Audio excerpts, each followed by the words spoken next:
ഒന്നും പറയരുത്, ഒരു 10 മിനിറ്റ് ലേറ്റ് ആയി. അതെ, നിന്റെ കയ്യിൽ കിടക്കുന്ന സാധനം വർക്ക് ചെയ്യുന്നതാണോ അത് നിനക്ക് സമയം നോക്കാൻ അറിയാഞ്ഞിട്ടാണോ? അല്ല, ഈ നല്ലൊരു വാലന്റൈൻസ് ഡേ ആയിട്ട് നീ എന്താ എങ്ങനെയൊക്കെ പറയുന്നു? നീ കോള കുടിക്കും. അങ്ങനെ കോള തന്നെ നീ കൂളാക്കാൻ നോക്കണ്ട. മിക്കവാറും നമ്മൾ ഒരുമിച്ചുള്ള ലാസ്റ്റത്തെ വാലന്റൈൻസ് ഡേ ആയിരിക്കും. അല്ല, നീ എന്താ എൻ്റെ മാനേജറോട് സംസാരിക്കുന്നത്?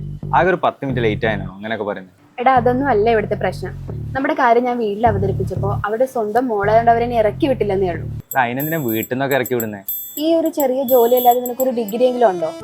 എടോ, എനിക്ക് ആഗ്രഹം ഇല്ലാണ്ടൊന്നല്ല. ഒന്നാമത് എനിക്കറിയാലോ എൻ്റെ കയ്യിൽ 5 പൈസ ഇല്ല. പിന്നെ ഈ ജോലിൻ്റെ ഇടയിൽ പഠിക്കാന്നൊക്കെ പറഞ്ഞു കഴിഞ്ഞാൽ അത് നടക്കണ കാര്യം. അതൊക്കെ എനിക്കറിയാം. നീ ഞാൻ പറയുന്നൊന്ന് കേൾക്ക്. ഈ സാന്റമോണിക്കനെ പറ്റി കേട്ടിട്ടുണ്ടോ? കേട്ടിട്ടുണ്ട്. എന്നാലേ അവർക്ക് സാന്റമോണിക്ക ഓൺലൈൻ എന്നൊരു വെർട്ടിക്കൽ കൂടിയുണ്ട്. ഇന്ത്യയിലെ തന്നെ മികച്ച യൂണിവേഴ്സിറ്റികളിൽ നിന്നും ഓൺലൈനായിട്ട് നമുക്ക് UG PG ഡിഗ്രി എടുക്കാൻ പറ്റും. മാത്രമല്ല നിന്റെ സമയത്തിനും സൗകര്യത്തിനും പഠിക്കുകയും ചെയ്യാം. എന്നാൽ ഈ ഓൺലൈൻ ഡിഗ്രി എന്ന് പറഞ്ഞാൽ വല്ല ചെലവുള്ള പരിപാടിയല്ലേ? എൻ്റെ എവിടുന്ന് എത്ര കാശ്? അത് നിനക്ക് ഇതിനെപ്പറ്റി അറിയാത്തതുകൊണ്ടാ. ഒരു നോർമൽ ഡിഗ്രി എടുക്കുന്നതിന്റെ പകുതി ചിലവ് ഇതിനാവുന്നുള്ളൂ. അവരെ കോൺടാക്ട് ചെയ്യുകയാണെങ്കിൽ നിനക്ക് ഇഷ്ടമുള്ള ഡിഗ്രി അവർ സെലക്ട് ചെയ്ത് തരികയും ചെയ്യും. എന്നാ ഒരു കൈ നോക്കാം. അപ്പൊ ആ പ്രശ്നം സോൾവ് ആയില്ലേ?